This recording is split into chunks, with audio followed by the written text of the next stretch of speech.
মোবাইলে কল আসার সাথে, সাথে বন্ধ হয়ে যায়। এই সমস্যা স্থায়ী এবং ১০০% সমাধান কিভাবে করবেন আজকের এই ভিডিওটি থেকে জানতে পারবেন। অনেক সময় দেখতে পাবেন আপনার মোবাইলে সবকিছু ঠিকঠাক আছে, তারপরেও দেখতে পাচ্ছেন আপনার ফোনে কল আসার সাথে, সাথে মোবাইলটি বন্ধ হয়ে যায়। দেখুন এই সমস্যাটি দেখা দেয় যখন একটু মোবাইলটা পুরাতন হতে শুরু করে তখন কিন্তু এই সমস্যাটি বেশি দেখা দেয়।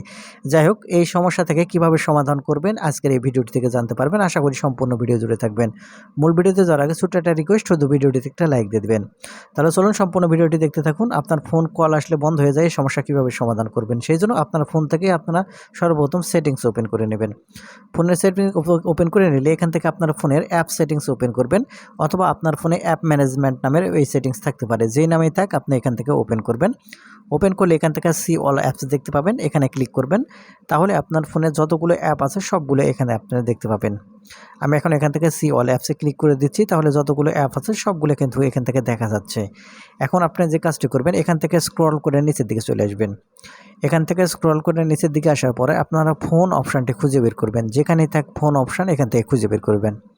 তারপরে এখান থেকে আপনি এই ফোন অপশানটি ওপেন করবেন। ফোন অপশান ওপেন করলে এরকম ইন্টারফেসে নিয়ে আসবে। এখন ডান দিকে এখান থেকে লক্ষ্য করলে ফোর স্টপ অপশান দেখতে পাবেন। জাস্ট এখান থেকে ফোর স্টপ অপশানের উপর ক্লিক করার পর ওকে বাটনে ক্লিক করবেন।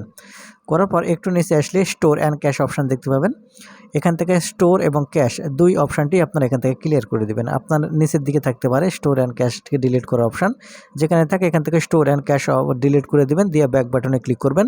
তারপরে দেখবেন ব্যাকগ্রাউন্ড ডেটা ঠিক আছে কিনা, সেজন্য এখান থেকে দেখতে পাবেন ওয়াইফাই অ্যান্ড মোবাইল ডেটা, এখান থেকে ওপেন করবেন। করার পর এখান থেকে ব্যাকগ্রাউন্ড ডেটায় এনেবল বাটন অন না থাকলে অন করবেন, কারণ ব্যাকগ্রাউন্ডে যদি কাজ না করে দেখা যাচ্ছে যে ফোন আসলে বন্ধ হয়ে যাবে, এটা স্বাভাবিক। সেই জন্য ব্যাকগ্রাউন্ড ডেটা এটা অন করে রাখবেন। এটা করা হয়ে গেলে আপনার ফোনের যেগুলো অ্যান্ড্রয়েড সেটিংস সিস্টেম আছে বা যেগুলো সিস্টেম সেটিংস আছে সেগুলোর কিছু কাজ করতে হবে। সেই জন্য যেগুলো আপনারা যে অ্যান্ড্রয়েড ইউআই যেগুলো আছে এগুলো অপশানটি এখান থেকে আপনারা ওপেন করবেন।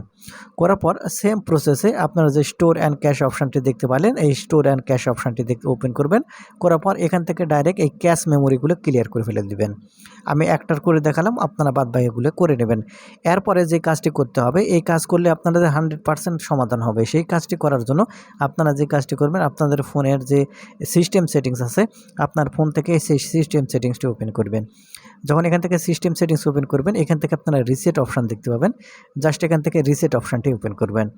রিসেট অপশান ওপেন করলে এখানে আপনারা সবার নিচে রিসেট সেটিংস দেখতে, রিসেট ফ্যাক্টরি ডেটা এখান থেকে আপনারা লক্ষ্য করলে দেখতে পাবেন ইরিজ অল ডেটা।